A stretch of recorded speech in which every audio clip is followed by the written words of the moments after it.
Buenos días, querida familia. Soy Lizenit Polanco, tu compañera y amiga, fiel amiga y hermana de todas tus mañanas, porque caminamos para estar a solas con Dios. Te doy la bienvenida a nuestro programa de hoy, esperando que esos pasos del Señor hayan estado presurosos para llegar a tu corazón desde muy temprano, y otros hemos estado despiertos desde muy temprano, poniendo en oración a muchos de ustedes, muchas de sus situaciones, muchas de las luchas, muchas personas enfermas, muchas personas tomando decisiones.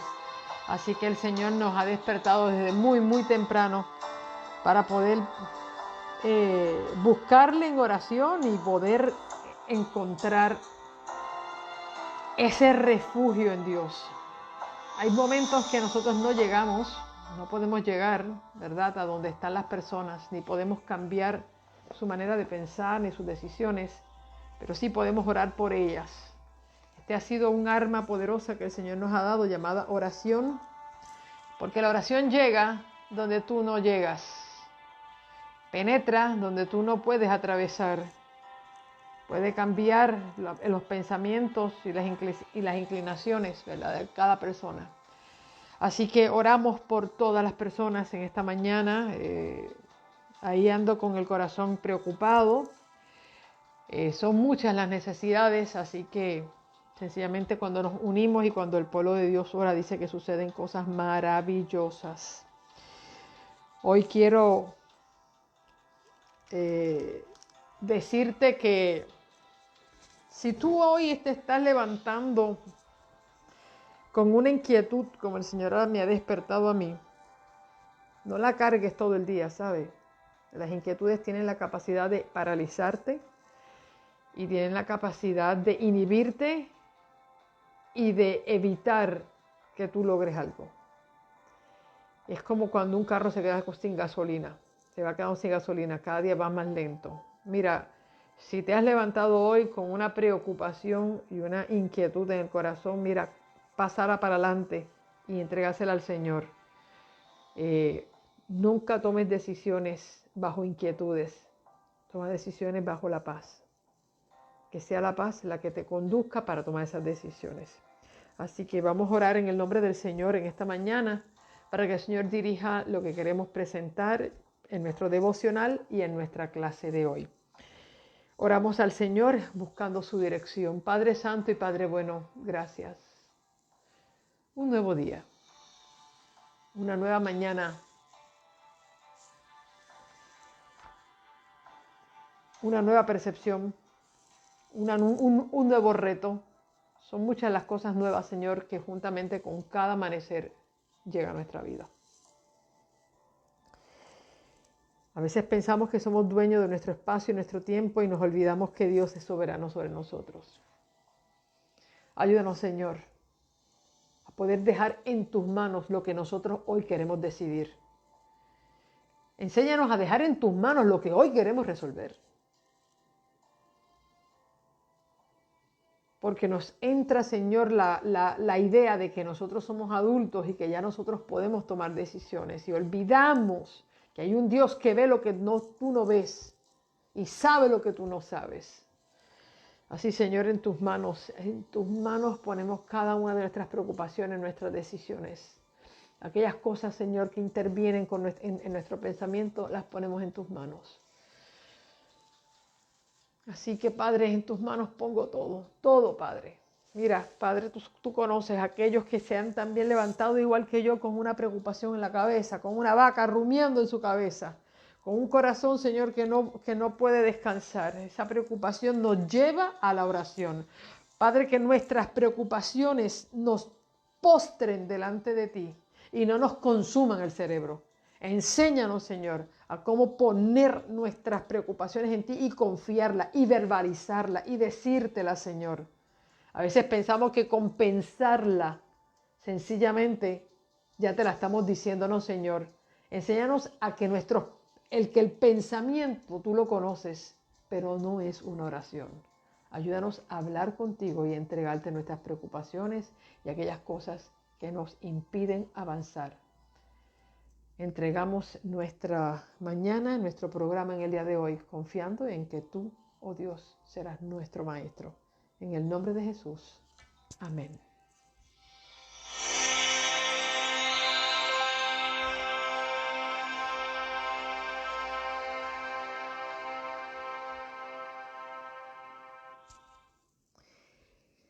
Vamos al Salmo 93.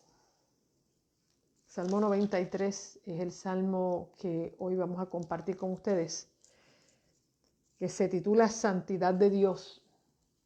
Salmos 93 será nuestro devocional. El Señor reina, se vistió de majestad. El Señor se vistió, se ciñó de fortaleza. Afirmó el mundo y no se moverá. Firme está su trono desde siempre. Tú eres Señor eternamente. Alzaron los ríos, Señor, alzaron los ríos su voz, alzaron sus ondas. El Señor en las alturas es más poderoso que el estruendo de muchas aguas y más que las recias olas del mar. Tus testimonios son muy firmes. La santidad adorna tu casa, Señor, por los siglos y para siempre. Óyeme, este Salmo 93 no es nada famoso. No es de los famosos, no es de lo que la gente se aprendió de memoria, no es de lo que usted diría, ay, tengo que subrayar ese salmo. No, porque generalmente nosotros buscamos los salmos que alivian nuestras cargas, aquellos que el Señor habla de que nos va a restaurar, de que nos va a defender, de que Él va delante de nosotros, que Él peleará, que Él nos dará sanidad, que nos traerá. Todos esos salmos son los favoritos, ¿ven? Pero este salmo que habla de la grandeza de Dios no tiende a ser los favoritos porque nosotros no somos el centro de este salmo. El centro de este salmo es el poder, la grandeza de Dios que la naturaleza reconoce. Y por regla general, a nosotros nos gusta ser el centro de la atención. Antes se pensaba, los filósofos griegos pensaban que el hombre era el centro del universo. Y todas las cosas se giraban alrededor de él. El universo completo, el personaje central era el hombre. Y se presentaba a un Dios así, donde Dios se desvelaba por el hombre porque el hombre era el centro del universo. Pero qué bueno que los siglos pasaron y descubrimos que los filósofos se habían equivocado. Porque el Sol no gira alrededor de los planetas. Los planetas giran alrededor del Sol. El centro de nuestro universo, de nuestro sistema solar, donde nosotros vivimos, la Tierra no es el centro. El centro es el Sol. Y alrededor del Sol giran todos los planetas, aunque uno se tome más días y más años o menos años, el Sol es el centro. Entonces hay un momento en que nosotros tendremos que aprender esto, que nosotros no somos el centro del universo. Jehová es el centro del universo, Dios es el centro del universo. Él es la persona más importante de nuestra vida. No nosotros somos las personas más importantes de nuestra vida. No mi esposo, no mi esposa, no mis hijos, no mis amigos, no las personas que están al otro del mundo. Incluso ni los necesitados, ni los pobres, ni los enfermos deben ser el centro de nuestra vida, porque Jesús una vez le dijo bien claramente a Simón y a Judas y a los discípulos que estaban en casa de Simón, a los pobres siempre los tendréis, pero a mí no siempre me tendréis. Se estaba criticando aquel acto costosísimo que había hecho María Magdalena para agasajar a Jesús. Y allá saltó Judas diciendo, bueno, pero caramba, 300 denarios. En un perfume que se acaba de derramar en un minuto. Eso se pudo haber vendido y darle a los pobres. Porque nos cuesta a nosotros encontrar que Dios debe ser el centro de nuestro universo.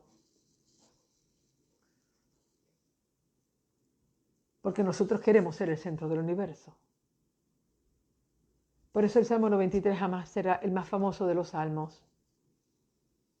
Porque Cristo es el centro de este salmo. Y ahí dice,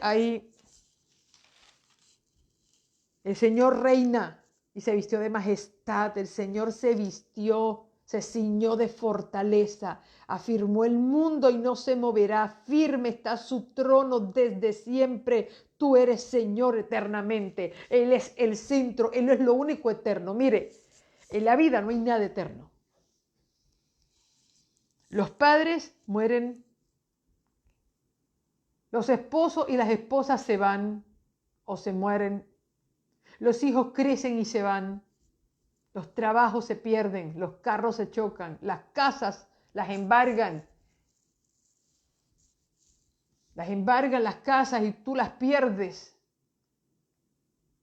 Las cuentas de banco se pierden. Todo en la vida aquí es efímero. Lo único que permanece para siempre es Dios. Lo único que está firme es el trono de Dios. Es la presencia de Dios.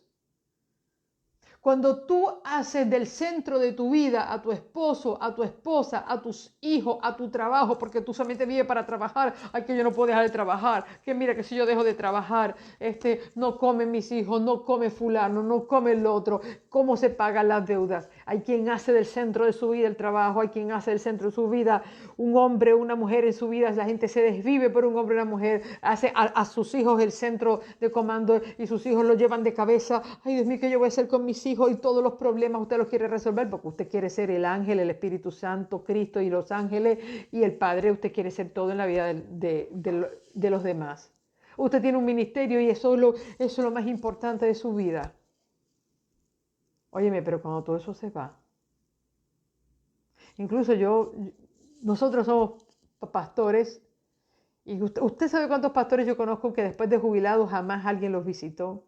Dieron la vida por sus iglesias, ahí estuvieron trabajando y la gente se le olvidó todas las actividades que el pastor hizo, todos los sacrificios que se hicieron para mantenerlo. Mire, usted sabe cuántos desvelos hasta para crear cositas. Yo me acuerdo cuando yo me pasaba inventando cositas, hasta baby showers para los que se iban a tener sus baby, los showers para los que se iban a casar, mire que comprando cosas y decoraciones y 20,000 cosas que uno hace, esfuerzo, noches perdidas. Y después usted dice, mire, usted todo ese tiempo que nunca le dedicó a Dios, se lo dedicó a trabajar para la iglesia, para la gente, para un ministerio. Usted no creció espiritualmente, pero usted se desgastó físicamente. Y después usted se va a dar cuenta que la gente vivió, tomó sus vidas, tomó sus decisiones, se olvidó de que tú existes y ya. Y vas a morir solo, sin que nadie se acuerde de ti. ¿Por qué? Porque tú hiciste de otros el centro de tu vida. Aquí lo único que permanece para siempre es Dios.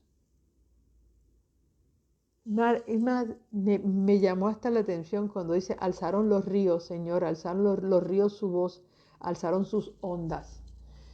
Es decir, el río no tiene olas, pero tiene ondas. ¿Sí? No tiene olas, pero tiene ondas.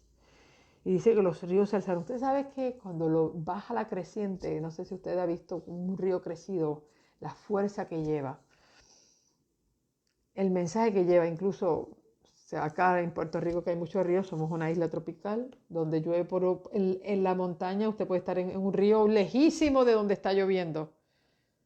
Pero si usted no sabe conocer la voz del río, que cuando el río, usted puede estar en un lugar tranquilito, cuando usted comienza a ver que comienzan a bajar hojas, muchas hojas al agua, aunque el agua está tranquila, usted salga de ahí corriendo, ¿sabe? Porque es que viene una crecida y un golpe de agua, como se le llama así, un golpe de agua, viene cuando menos usted se lo imagina, porque en la montaña de donde ese río se alimenta comenzó a llover. Entonces ahí está la voz de los ríos. Si usted no sabe escuchar la voz de la naturaleza, usted está en mucho peligro.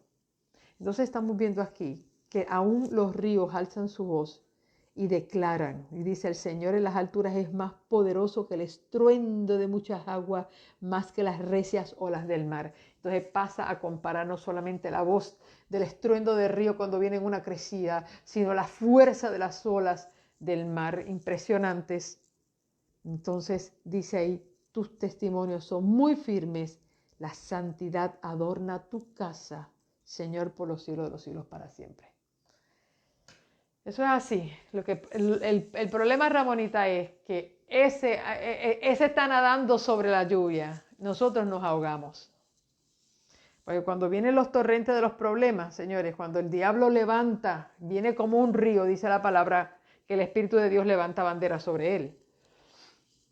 El problema es que en cuál de los dos bandos estamos nosotros. ¿Estamos en el río o estamos con donde está la bandera que levanta el Espíritu contra ese río fuerte? Familia, nosotros tenemos que reconocer que Dios es el centro de nuestro universo. Y si Dios lo es solamente en tu boca, pero no en tu vida real. Porque hay gente que dice, no, Dios es lo primero para mí. Sí, pero eso lo dice de boca para afuera.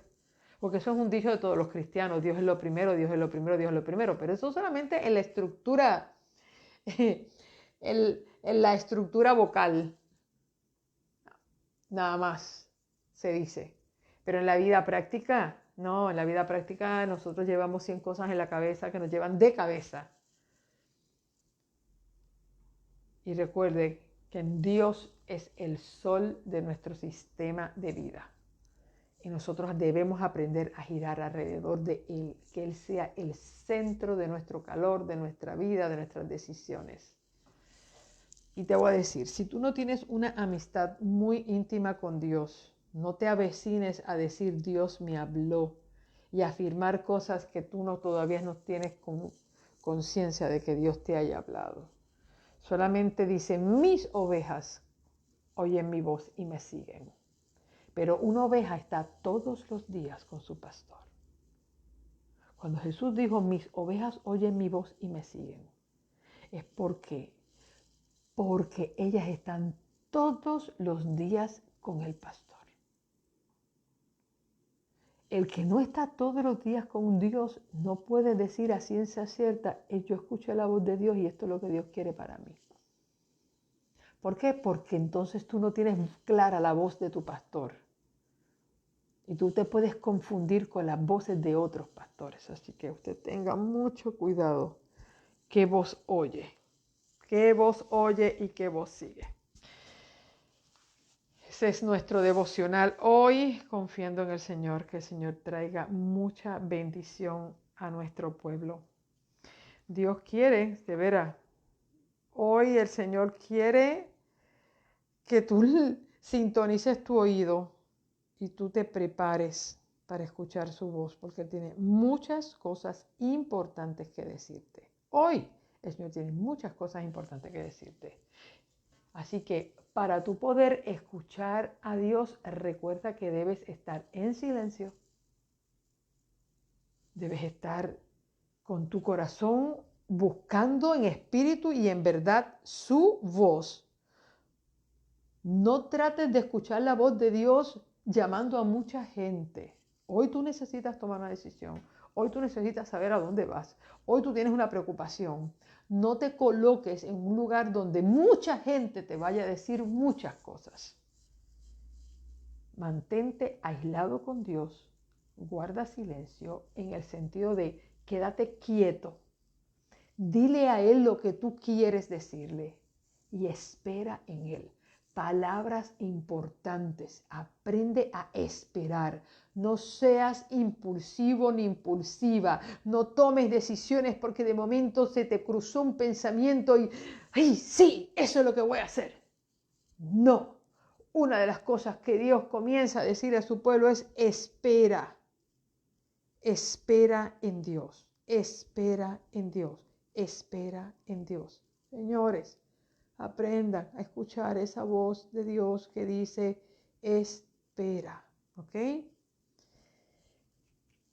el Señor nos dirija en el día de hoy a todos aquellos que están en esa situación y esperamos que el Señor pueda traer mucha paz a nuestra vida. Bien, familia, pasamos al libro de Éxodo, vamos a nuestra clase hoy. Éxodo capítulo 25, quiero retomar nuevamente algunos aspectos del candelabro. Ayer En la asignación vi que muchas personas se motivaron a escribir, enviar algunos mensajes con respecto a eso. Y eso me gusta, eso me gusta, eso significa que ustedes están haciendo su asignación, de que ustedes están trabajando, aprendiendo, creciendo. Esto es lo que busco, señores, esto es justamente lo que estoy buscando, que ustedes puedan motivarse a seguir buscando, no se conformen con lo que aquí nosotros decimos, sino que usted siempre vaya por más. Ayer estoy tratando de aquí de conseguir una información que alguien me subió, me compartió ayer, interesante. Tengo varias personas que han estado buscando información y me la han estado enviando. Y una cosa muy interesante, estoy tratando porque quiero ser fiel a la persona que me envió ese mensaje. Déjenme ver un momento.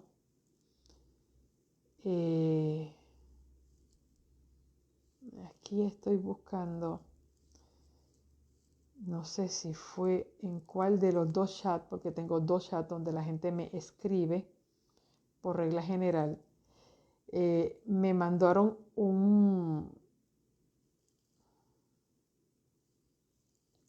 Yo sé que Emily González me envió uno buenísimo acerca de los almendros que florecen, cuando florecen, pero la persona que me escribió, yo le escribí tremenda pieza de rompecabezas que acabas de encontrar. Si la persona me está escuchando, me lo puede decir.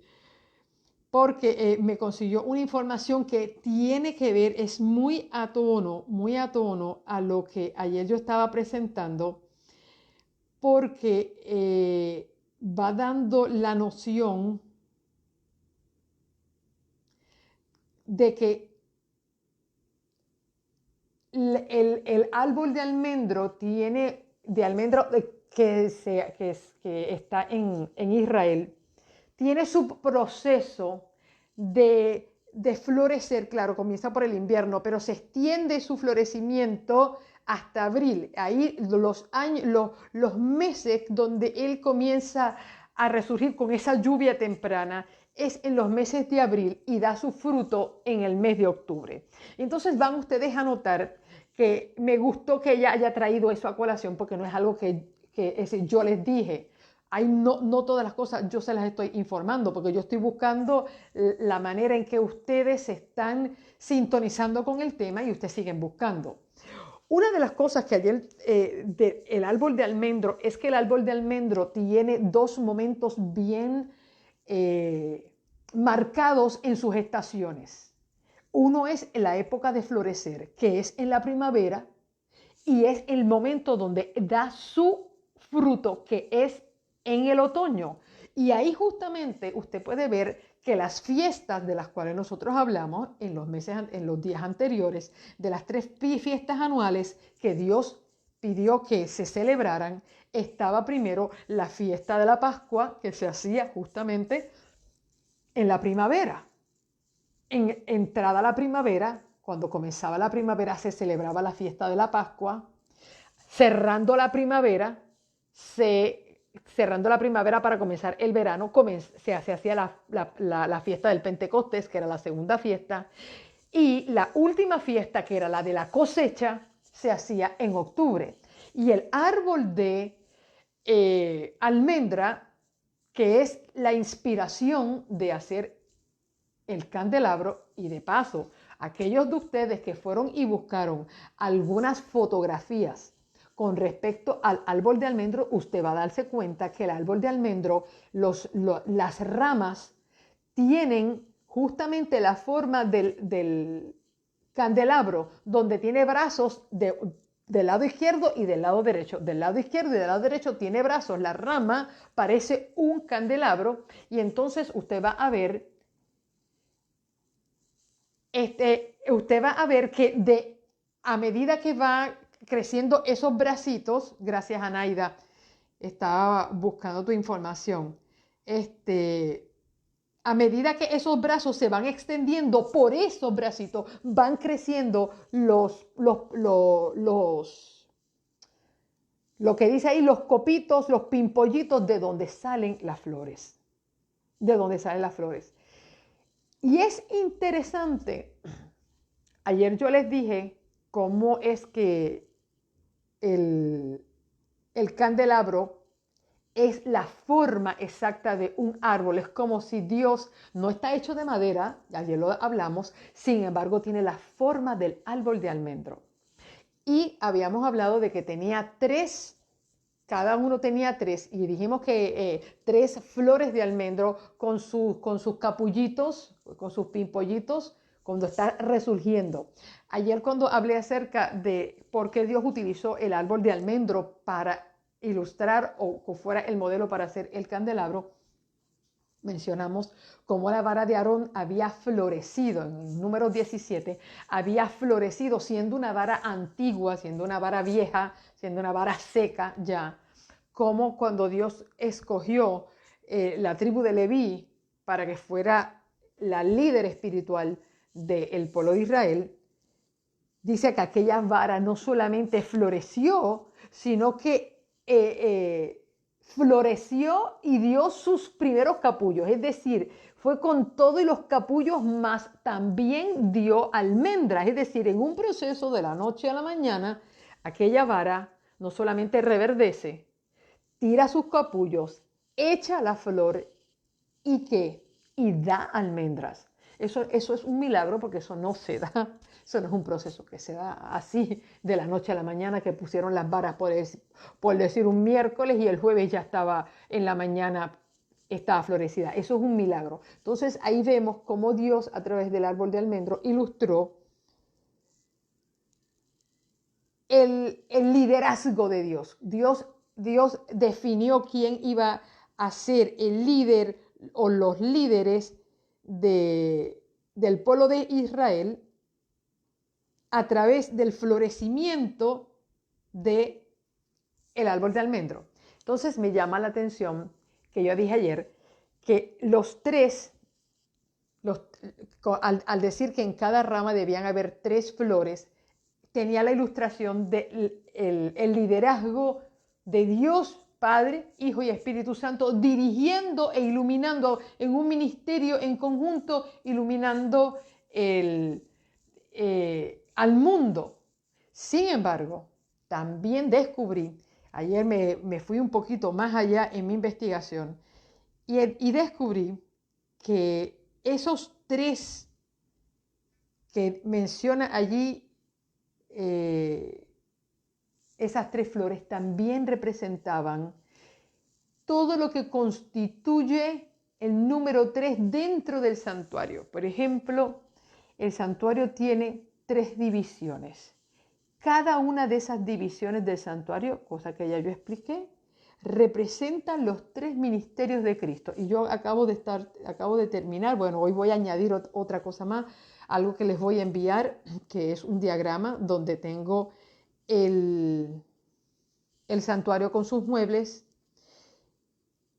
Cada división del santuario da la explicación de que, por ejemplo, el atrio representa la tierra, el lugar santo y el lugar santísimo representan el cielo, el lugar del atrio representa el ministerio redentor de Cristo, el santo, el ministerio intercesor de Cristo, y el santísimo, el ministerio judicial de Cristo.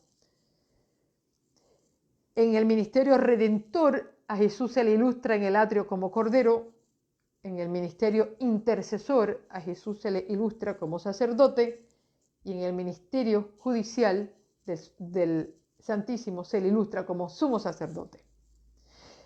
En el atrio representa la fiesta de la Pascua, la celebración de la primera fiesta en la primavera, de la Pascua.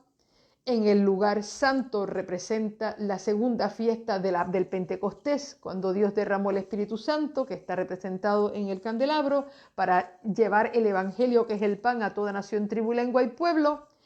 Y comenzó Dios a hacer el trabajo intercesor para perdonar los pecados de los hombres. comenzó ahí, en ese segundo departamento del lugar santo. Por lo tanto, el lugar santo representa la fiesta del Pentecostés. Y en el lugar santísimo se hace la fiesta de la expiación y las cabañas. Ahí están las 3 fiestas representadas en cada uno de los 3 departamentos del santuario, más los 3 ministerios de Cristo, el Redentor, el Intercesor y el Judicial, como Cordero, como sacerdote, como sumo sacerdote. Y todas esas representaciones a nivel de 3 también están ilustradas perdón, en esos tres flores de almendros que tenía cada uno de esos brazos. Representaban cada uno de esos ministerios de Cristo.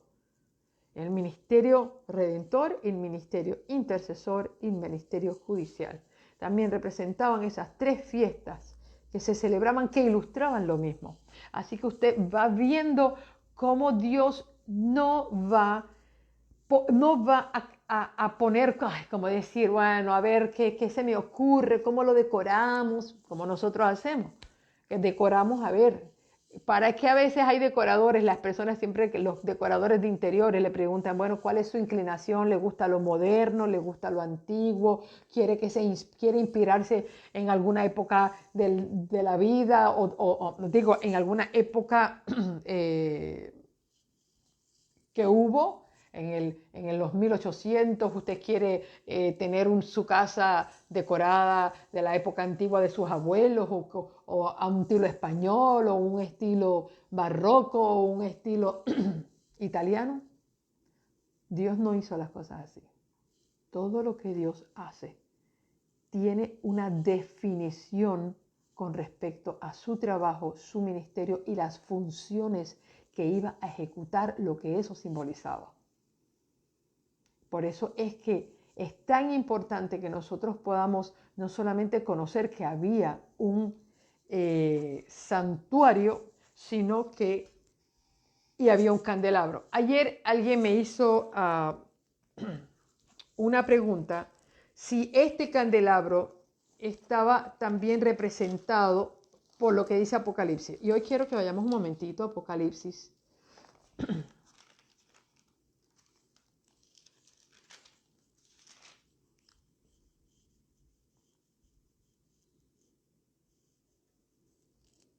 Donde presenta al Señor, y permítanme un minutito, usted sabe que yo no puedo leer y hablar, mis pensamientos tienen que estar en un solo lugar, así que denme un minuto, lo que yo busco aquí. Ok, sí. Gracias, Anaida, por lo que me enviaste. Sí, ella me envió el que dice que florece, el de almendro florece entre los meses de enero a abril y su fruto entre los meses de agosto a octubre. ¿Ves cómo justamente compaginan con las fiestas, las diferentes fiestas? También tengo a otra persona que me hizo una pregunta con respecto a si hay una relación entre el candelabro del santuario y los 7 brazos, podrían representar los 7 espíritus mencionados en Isaías 11:2, y también vamos a buscarlo en Apocalipsis, porque quiero también contestar algunas de las preguntas que ustedes me hacen. Y cuando me hacen alguna pregunta, pues yo a veces prefiero no solamente también contestarle a la persona directamente, sino también poder darle a ustedes otra explicación para que ustedes también sean beneficiados. Por ejemplo, Isaías capítulo 11 dice, del tronco de Isaí saldrá una vara y un vástago, retoñará de sus raíces. El Espíritu del Señor reposará sobre él, espíritu de sabiduría y de inteligencia, espíritu de consejo y de poder, espíritu de conocimiento y de reverencia al Señor. Se deleitará en reverenciar al Señor, no juzgará según la apariencia, ni decidirá sobre lo que oigan sus oídos, sino que juzgará con justicia a los pobres y decidirá con equidad en favor de los mansos. Aquí está hablando acerca del descenso del Espíritu Santo sobre Cristo, incluso cuando Jesús dijo, y declaró: el Espíritu de Jehová es sobre mí y me ha ungido para dar buenas nuevas a los pobres, para abrir a los que están cautivos, dar vista a los ciegos. Estamos hablando del ministerio de Jesús. Aquí cuando dice el reino del Mesías, claro, siempre también el candelabro es una representación de Cristo como la luz del mundo. Pero la cuestión es que Jesús no solamente dijo: yo soy la luz del mundo. Él dijo: vosotros sois la luz del mundo. Cuando nosotros somos la luz del mundo, entonces tenemos que entender que para nosotros ser también luz al mundo, como Jesús fue luz al mundo, nosotros no somos luz porque tenemos luz propia, porque yo le he dicho 1000 veces que nosotros somos como la luna, nosotros reflejamos la luz del sol. Y una de las cosas que ayer no mencioné, que es parte del tema de hoy, son aquellas lamparitas. Fíjate que toda la explicación que hemos dado de la manera en que se construye el candelabro, que representa al Espíritu Santo, que también da a conocer los ministerios de Cristo y da a conocer el liderazgo de Dios. Pero tenía unas lamparitas arriba y en esas lamparitas se depositaba aceite, y ese aceite representaba al Espíritu Santo. Pero sin embargo la lamparita que estaba arriba representaba a cada uno de nosotros, que solamente cuando somos ungidos por el Espíritu Santo, entonces que podemos ser luz al mundo. Si aquel candelabro no se le ponía aceite, era sencillamente una pieza de decoración. ¿Por qué? Porque eso tiene que tener una función. Eso no era para decorar, eso era para alumbrar. Y entonces, y una cosa interesante, uno dice: pero ¿y por qué entonces Jesús, si Jesús era Dios, por qué recibió el Espíritu Santo si Él no lo necesita? ¿Por qué era Dios? Bueno, porque Jesús no vino como Dios, Jesús vino como hombre. Y como hombre Jesús, de la única manera que Jesús pudo hacer los milagros que hizo, no fue con su poder, porque si Jesús hubiese hecho los milagros y todas las cosas que hizo, las hubiese hecho con su poder, ya Él no podía correr para ser mi ejemplo, porque yo no soy Dios. Yo no tengo poder en mí misma para poder obrar un milagro o hacer algo portentoso o algo divino. Cuando Jesús viene a esta tierra, viene como hombre. Y los hombres, para poder ser luz al mundo, tienen que tener el Espíritu Santo, que es esa luz, ese candelabro. Él es ese aceite. Entonces estamos viendo que Jesús, cuando vino y se bautizó y recibió el Espíritu Santo como paloma, era porque así mismo es que los hombres nosotros podemos llegar a ser luz al mundo. Y quizás para muchos se nos hace un poco difícil, porque la idea de que Jesús es Dios es cierta. Nosotros no podemos quitar, pero Jesús no vino como Dios. Jesús no vino como Dios. Jesús vino como hombre. Y cuando Él dijo: yo soy la luz del mundo, Él lo pudo decir después que recibió el Espíritu Santo, no antes. ¿Ok? Por eso su ministerio fue un ministerio silente. Antes de su bautismo, Jesús tuvo un ministerio silente como carpintero. Eso no significa que el Espíritu no estaba con Él, pero no se había manifestado para que hiciera las obras portentosas que hizo. ¿Por qué? Porque de la misma manera que nosotros no podemos hacer nada sin el Espíritu de Dios, el Dios demostró que Él tampoco podía hacer ningún milagro, ninguna cosa portentosa sin el Espíritu Santo, porque Él no vino como Dios, Él vino como hombre. Y ahí usted va a notar esos años de silencio de Jesús, trabajando como un carpintero, yendo a su casa, siendo buen hijo, buen vecino, buen hermano, siendo fiel, yendo a la sinagoga, escuchando, y nunca corrigió a ninguno de los levitas, ni los sacerdotes, ni los fariseos que hablaron y quizás estaban explicando tergiversadamente la Torá.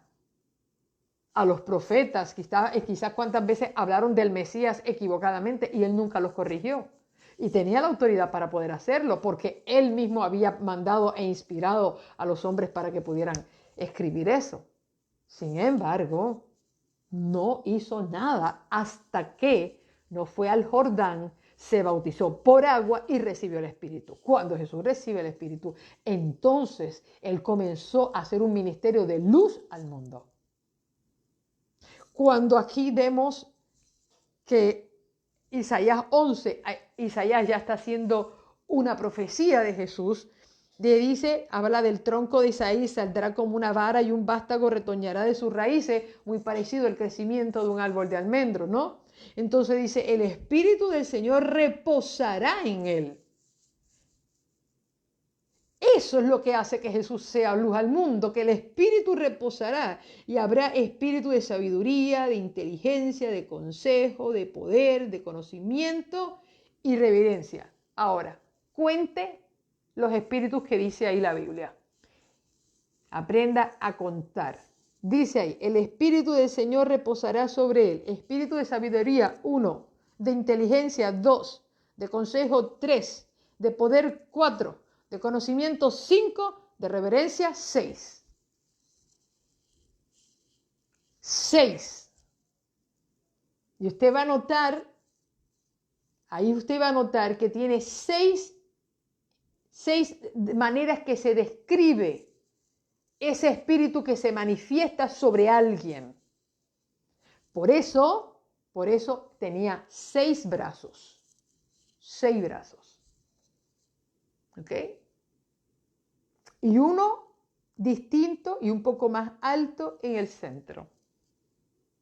Interesante, interesante me parece. Y dice, y se deleitará en reverenciar al Señor, etcétera, etcétera. Ahora vamos a ver en Apocalipsis.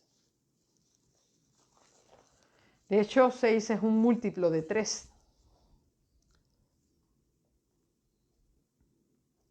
Haciendo una presentación aquí de Cristo, va presentando a Jesús en el ministerio de las 7 iglesias. Y aquí para que usted vea cómo el número 7 corre por toda la Biblia, es una cosa tan impresionante, una cosa que ya salta a los ojos. Salta a los ojos. ¿Ok?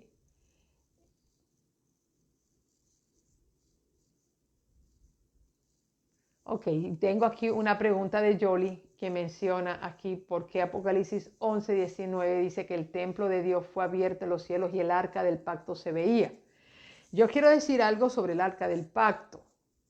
El arca del pacto es cuando se hizo el templo, no se hizo un nuevo arca del pacto, solamente se hizo un solo arca del pacto. El arca del pacto es una simbología del trono de Dios. Ha sido la pieza más importante de todo el santuario. Retenía la representación, número 1, de la ley, que se guardaban 3 cosas dentro del arca del pacto. La ley, que es de donde se hace un juicio y de donde se sostiene el trono de Dios. La vara de Aarón, que representaba el liderazgo de Dios, que ya estaba representado en la obra del Espíritu Santo en el candelabro. Y también tenía maná, que representaba el pan, para que usted vea que ahí dentro del arca del pacto habían las simbologías del lugar santo, de cierta manera, ¿ve? Se recogía, estaba el arca, y ahí estaba la ley, estaba el maná y estaba la vara, que significa el liderazgo de Dios, Dios como sustentador, Dios como líder y luz del mundo, y Dios juez, que se sienta sobre su ley para juzgar al mundo.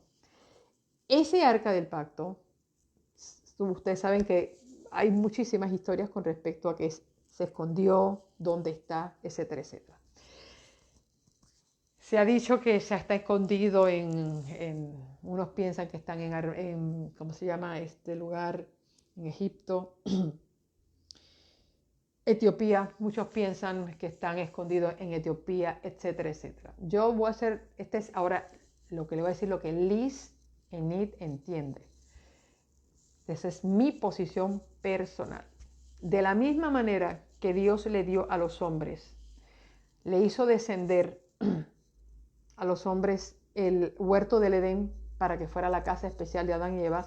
Claro, el huerto del Edén, cuando usted lee Ezequiel, que sabe que ahí fue donde Dios creó a Lucifer, el huerto del Edén no fue una casa, no fue un lugar que Dios creó para poner en la tierra, sino es donde está el árbol de la vida y es un lugar del cielo que se vino a colocar aquí en la tierra, porque Dios quiso darle un pequeño parte del cielo a la tierra. Le compartió un pedazo del cielo a la tierra para que fuera la casa especial de Adán y Eva.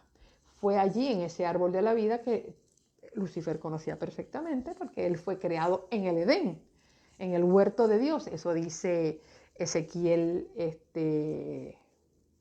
12. Déjeme estar segura de lo que yo estoy diciendo, porque a mí no me gusta estar diciendo cosas que después tenga que estar dando para atrás. 12, 28, 28, vamos a verlo aquí rapidito.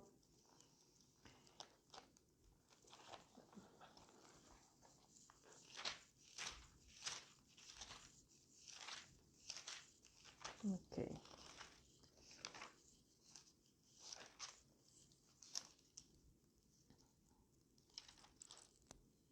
Donde habla acerca de la creación de Lucifer, es lo que estoy buscando.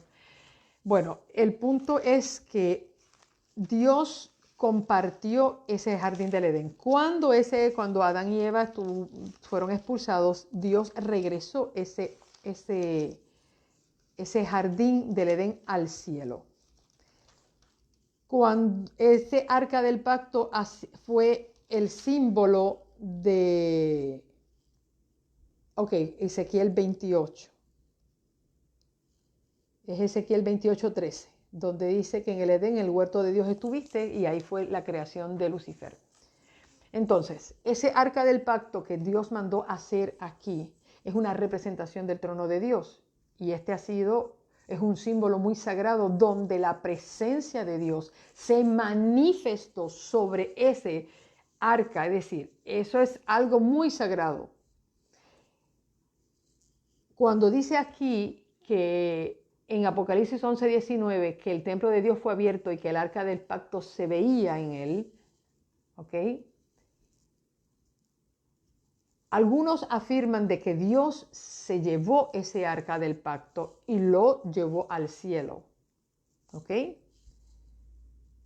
Claro, el arca del pacto, recuerden que Dios no necesita un arca del pacto como tal, porque en el cielo eso representa el trono de Dios que está sentado bajo la ley, es decir, se establece bajo la ley el liderazgo y Dios como sustentador. Pero ese arca del pacto que menciona aquí Apocalipsis, que fue el templo se abrió y se vio el arca del pacto, usted va a encontrar varias versiones, varias inclinaciones. Unos dicen que cuando Juan habla del que vio el arca del pacto, era en una manera simbólica que estaba viendo el trono de Dios. Otros afirman de que es el arca del pacto de Dios y otros afirman que es el arca del pacto que Dios se llevó al cielo para que no se encontrara en la tierra y así evitar un acto de idolatría de los hombres, porque allí se manifestó la gloria de Dios. Cuando usted hace un análisis de estos estudios, pues yo tengo que decirle a ustedes lo que los estudios dicen. Unos afirman que es sencillamente una ilustración del trono de Dios, otros afirman que es un arca del pacto que hay en el cielo y otros afirman que es el arca del pacto que Dios se llevó al cielo de cuando los hombres, y por eso no aparece. Usted puede hacer su propia investigación y usted puede llegar a sus conclusiones. Yo, Liz Enid Polanco, se inclina a pensar que fue el arca que Dios se lo llevó al cielo de la misma manera que se llevó el jardín del Edén para que los hombres no lo idolatraran o no lo corrompieran. Así también Dios llevó ese arca del pacto porque era un símbolo de la presencia de Dios en la tierra que los hombres no iban a estar valorando. Posteriormente, ¿para qué la íbamos a necesitar? Porque ahora la presencia de Dios se manifestó a través del derramamiento del Espíritu Santo, quien que da a conocer a cada creyente la verdad. Así que yo estoy haciendo ahora compartiendo con ustedes cuál es mi percepción. Pero esas son las 3 ideas que generalmente usted va a escuchar cuando se hace una explicación de Apocalipsis 11:6. Pero ya yo les dejé saber, usted no necesariamente tiene que estar en unión conmigo, ¿verdad? Usted puede decir, no, pues yo pienso que en el cielo hay un arca, o que puede ser que también sea el trono de Dios. Yo quiero decirle que el arca del pacto que se puso en el santuario representaba el trono de Dios, una de las representaciones del trono de Dios, porque es del trono de Dios donde está el liderazgo de Dios, está la ley de Dios y está Dios como sustentador, ¿ok? Y está la presencia de los ángeles. No hace falta que haya en el cielo un arca del pacto como tal, pero por eso me inclino a pensar de que fue el arca que Dios lo regresó, o no que lo regresó, más bien lo llevó al cielo para proteger a los hombres a que caigan en un acto de idolatría o que se fuera a corromper, porque es lo que ha pasado. Así que acabo de contestar, espero que haber contestado la pregunta de Jolie.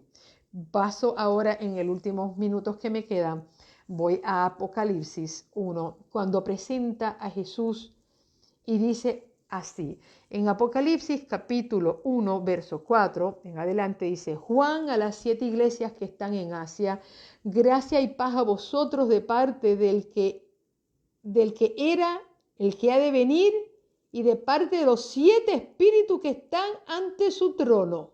¿Ok? Ahora menciona los 7 espíritus que están delante de su trono, y de parte de Jesucristo, el testigo fiel, primogénito y principal de los muertos y soberano de los reyes de la tierra, al que nos ama y con sangre nos libró de nuestros pecados y nos constituyó en un reino de sacerdotes para servir a Dios, su Padre. A Él sea la gloria, el imperio para siempre, jamás. Y ahora yo quiero decir 2 cosas sumamente importantes. Sumamente importantes. Número 1, aquí habla de los 7 espíritus de Dios. Y Dios no tiene 7 espíritus, Dios tiene solamente un espíritu. De la misma manera, cuando usted va a Ezequiel, va a ver que el trono de Dios tiene 7 ojos, por dentro y por fuera. Y usted dice, pero ¿qué pasa? ¿Qué es esto? ¿Por qué dice que el trono de Dios tenía 7 ojos? Y ahora habla de 7 espíritus, y posteriormente va a hablar de 7 iglesias, y posteriormente va a hablar de 7 plagas, y después posteriormente va a hablar de 7 trompetas. Recuerde que la palabra 7 representa a Dios, la perfección de Dios. El número 7 significa en la Biblia perfección. Por eso el día que Dios elige es el día sábado, porque su día es el día de Dios. Y todo lo que tiene que ver con 7 tiene que tener una relación directamente con Dios, que es algo que le pertenece a Dios. Por eso el sábado no es nuestro, porque es de Dios, porque es el 7º día. ¿Ok? Entonces, cuando dice allí que tenía 7 espíritus, está hablando de la plenitud y la perfección del Espíritu Santo, que se manifiesta de una manera perfecta sobre el creyente y da a conocer en forma perfecta la verdad.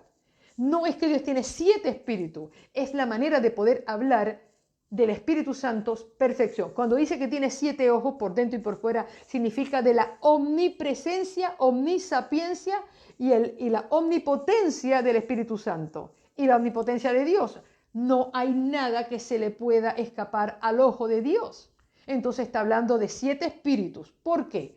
Porque posteriormente nosotros vamos a ver aquí que dice que comienza el espíritu, por ejemplo, en el versículo 9, acerca de Jesús, dice, yo Juan, vuestro hermano y compañero de la tribulación en el reino de la presencia de Jesucristo, estaba en la isla de Patmos, bla, bla, bla. Vamos al 10. Estaba en el Espíritu en el día del Señor y oí detrás de mí una fuerte voz de una trompeta. Me dijo, escribe en un libro lo que veas y envíalo a las 7 iglesias, Éfeso, Esmirna, Pérgamo, Tiatira, Sardis, Filadelfia y la Odisea. Me volví a ver quién hablaba conmigo y vuelto vi 7 candelabros de oro. Y entre los 7 candelabros vi a uno semejante al Hijo del Hombre, vestido de una ropa que llegaba hasta los pies, tenía el pecho ceñido con una cinta de oro, el cabello de su cabeza era blanco como la blanca lana, como la nieve, sus ojos como llama de fuego, sus pies semejantes al bronce bruñido, acrisolado en el horno, y su voz como estruendo de muchas aguas.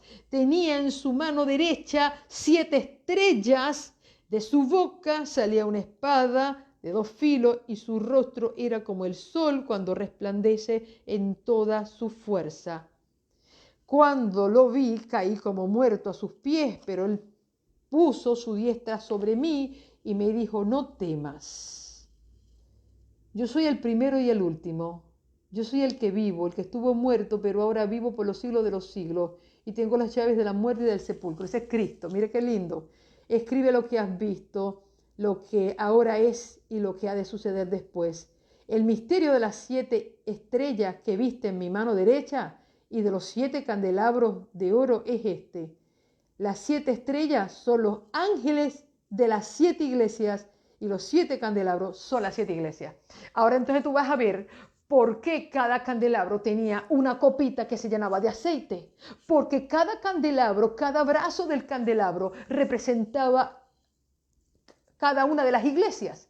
Claro, aunque estas iglesias, estas 7 iglesias existieron en forma literal allá en Grecia, existieron en forma literal, que se llamaban a sí mismos Éfeso, Esmirna, Pérgamo, Tiatira, Sardis, Filadelfia y Laodicea. Esas 7 iglesias representan las iglesias que han estado en las diferentes épocas. Desde que comenzó a predicarse el Evangelio, cuando Jesús resucitó, que salió María Magdalena como la primera evangelista diciendo que Él ha resucitado, desde que se hizo la primera iglesia apostólica que se comenzó a predicar que el que había muerto en la cruz no era el otro que Jesucristo, el Hijo de Dios, que había venido a salvar y a perdonar los pecados del mundo. Entonces, desde ese entonces, en las diferentes eras de la historia, se ha levantado que estas iglesias representan una era. ¿En qué era estamos nosotros de las 7 iglesias? En la era de la iglesia última, que es la Odisea, que es la iglesia tibia, la iglesia conformista, la iglesia que no sabe si es fría o caliente, que está tibia y Dios está a punto de vomitar. Lamentablemente, nosotros estamos en la época de la iglesia de la Odisea. Pero usted va a ver que dice que Dios se movía con 7 estrellas en la mano que representan los ángeles. ¿Okay? Por eso Cristo nunca está solo. Y en la mesa de los panes lo ilustramos en las verjitas que estaban alrededor, cómo los ángeles protegen el ministerio del Evangelio de Cristo como para llevar el Evangelio, Cristo como el pan del Evangelio. Lo protegen, pero también cuando Cristo se ilustra como la luz, también los ángeles se ilustran como la luz, que son las estrellas que acompañan al sol y acompañan a la luna. Entonces dice, hay esas 7 estrellas son los 7 ángeles de las 7 iglesias. Por lo tanto, cada uno de esos brazos representaba a una iglesia. Pero esa iglesia tenía que tener una copita arriba para poder recibir el Espíritu Santo, para poder llegar a ser una luz al mundo. Miren todos los simbolismos que tenía ese candelabro. No solamente representaba al Espíritu Santo, la obra del Espíritu Santo que da a conocer los 3 liderazgos de Dios, también da a conocer los 3 ministerios de Cristo, también da a conocer las 3 fiestas que se representaban, los tres lados del santuario, da a conocer 6 ministerios que hace el Espíritu de Dios, sino que también representan a cada una de las iglesias. Y fíjese que cada brazo tenía 3 flores. En cada época la iglesia ha recibido el liderazgo de Dios. Cada iglesia, cada brazo tenía sus 3 flores. No cabía una flor en cada brazo, eran 3 flores en cada brazo, excepto el séptimo que tenía 4. Y eso mañana lo tocamos un poquito, antes de entrar al próximo tema. Entonces estamos viendo que sí, que esos candelabros, fíjate que en Apocalipsis no habla de un candelabro, sino habla de 7, como si cada brazo fuera un candelero. Y Cristo se paseaba entre medio de los 7 candelabros con las 7 estrellas en la mano. ¿Por qué? Porque Dios se pasea con cada una de las iglesias en cada una de las épocas de la historia. Y el mismo Dios que estuvo con la iglesia de Éfeso, con los apóstoles, es el mismo Dios que está en nuestra época con la iglesia de la Odisea. Aun cuando esté en un estado de tanta tibieza, de un estado tan deplorable espiritualmente, Dios no ha abandonado la iglesia de la Odisea. Dios también tiene un ángel para la iglesia de la Odisea. Dios también camina con la iglesia de la Odisea. Dios también tiene el Espíritu Santo para ser depositado sobre la iglesia de la Odisea. Si bien podemos hablar de todo lo malo que se describe en Apocalipsis capítulo 3 de la iglesia de la Odisea, que es la que nos corresponde a nosotros, también hay un espíritu que habla a la iglesia de la Odisea y dice así, y con esto yo termino. Verso 18, aquí está el consejo de Dios para la iglesia de la Odisea. Por lo tanto, te aconsejo que compres de mí oro afinado en fuego, que es lo mismo de lo que se hacía el candelabro. El candelabro se hacía con oro afinado en fuego a martillazo. Oye, eso significa las pruebas. Y dice allí, por lo tanto, te aconsejo que compres de mí oro afinado en fuego para que seas rico. Vestidos blancos para que cubras la vergüenza de tu desnudez. Colirio para ungir tus ojos y puedas ver, porque ya él había dicho que nosotros éramos unos cuitados, unos desventurados, unos pobres, unos miserables, unos desnudos y unos ciegos. Entonces mira que Dios nos aconseja que para salir de ese estado tan terrible, nos aconseja que compres oro afinado en fuego, que eso es amor. ¿Ok? Recuerde que el oro representa el amor. Que te vistas de los vestidos blancos de la santidad de Dios y tengas colirio. Eso es un ungüento para quitar la ceguera, y eso lo hace el Espíritu Santo. Y yo reprendo y disciplino a todos los que amo. El amor tiene que estar muy relacionado con la disciplina. Los momentos que Dios nos hace sufrir, créame que son momentos de amor. No son momentos de odio ni momentos de ira, son momentos de amor. Yo reprendo y disciplino a todos los que amo. Sé pues celoso y arrepiéntete. Ese es el llamado de Dios a nosotros como iglesia. Yo estoy a la puerta y llamo. Y si alguno oye mi voz y abre la puerta, entraré a su casa, cenaré con él y él conmigo. Dios hace una promesa. Dios tiene un ángel, como dije. Dios tiene un ángel para la iglesia de la Odisea. Dios tiene el Espíritu para la iglesia de la Odisea. Y él hace un reto. Y el reto dice: al que venza, le daré que se siente conmigo en mi trono, así como yo he vencido y me he sentado con mi Padre en su trono. El que tiene oídos, oiga lo que el Espíritu dice a las iglesias. Wow. Más profundo se puede hacer, claro que sí. Esto tiene otras dimensiones. El cielo todavía tendremos escuela como loco para poder hablar de todo esto. Pero me parece impresionante que de un solo mueble, nada más de saber de la construcción del mueble, podemos nosotros llegar a tan profundas conclusiones de cómo hay una unidad impresionante entre Génesis y Éxodo y Apocalipsis. Maravilloso. Familia, llegó el momento de ya cerrar nuestra transmisión, nuestra clase de hoy. Esperamos que ustedes hayan sido bendecidos. Cualquier duda sabe que me las puede escribir al inbox de la página o al messenger personal mío. Allí estaré leyendo sus preguntas o sus comentarios, y si me quieren enviar de alguna de las cositas que ustedes han descubierto, alguna información que han encontrado, me la pueden enviar, por favor, y así yo también la disfruto y sigo aprendiendo. Dios les bendiga a todos. Oramos en el nombre del Señor. Padre, gracias, Señor, porque tú no nos has dejado solos. No nos has dejado solos. Tú has mostrado, Señor, que tu más grande deseo es moverte entre tu iglesia y darle, Señor, el ungimiento del aceite del Espíritu para que podamos cumplir nuestra misión de ser luz al mundo. Qué bueno saber que nosotros no tenemos luz propia. Nosotros sencillamente reflejamos esa luz que tú pones a través del Espíritu Santo en nosotros. Ayúdanos, oh Dios, a vivir para ti. Vivir para ti. Que tú seas nuestro amanecer, nuestro día y nuestro anochecer. Que nosotros podamos levantarnos cada día contigo y acostarnos cada día contigo. Oh Dios, que todas estas cosas que estamos aprendiendo, Padre, puedan llegar a nuestra vida y nosotros podamos tener una nueva visión de ti. A veces tenemos una visión tan y tan estrecha que te queremos meter por nuestra estrecha mente, pero no cabes. No cabes, Señor. Lo ideal es que nosotros entremos a ti y nosotros podamos dejar que tú nos conduzcas por los caminos que nos quieras enseñar. Gracias por la audiencia fiel que tenemos, Señor, que cada día madruga para buscarte y luego para congregarnos, para aprender de tu palabra. Enciende, Señor, el candelero en nosotros. Esa es mi petición, mi oración el día de hoy, que tú puedas poner el aceite de tu espíritu en nosotros y que nosotros podamos ser un candelabro encendido para cumplir nuestra misión.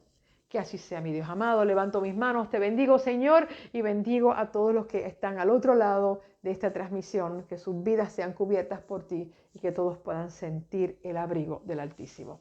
Que así sea, en el nombre de Jesús. Amén y amén. Gracias, familia. Te espero mañana. Recuerden que hoy es nuestro Puerta del Poder. Lamentablemente me di cuenta que no la había programado para que saliera a las 5 de la mañana, pero hoy es nuestra Puerta del Poder, nuestro día de ayuno. Así que inmediatamente voy a subir la Puerta del Poder para todos aquellos que quieran escribir ahí sus peticiones y vamos a estar haciendo las pausas de oración durante el día de hoy.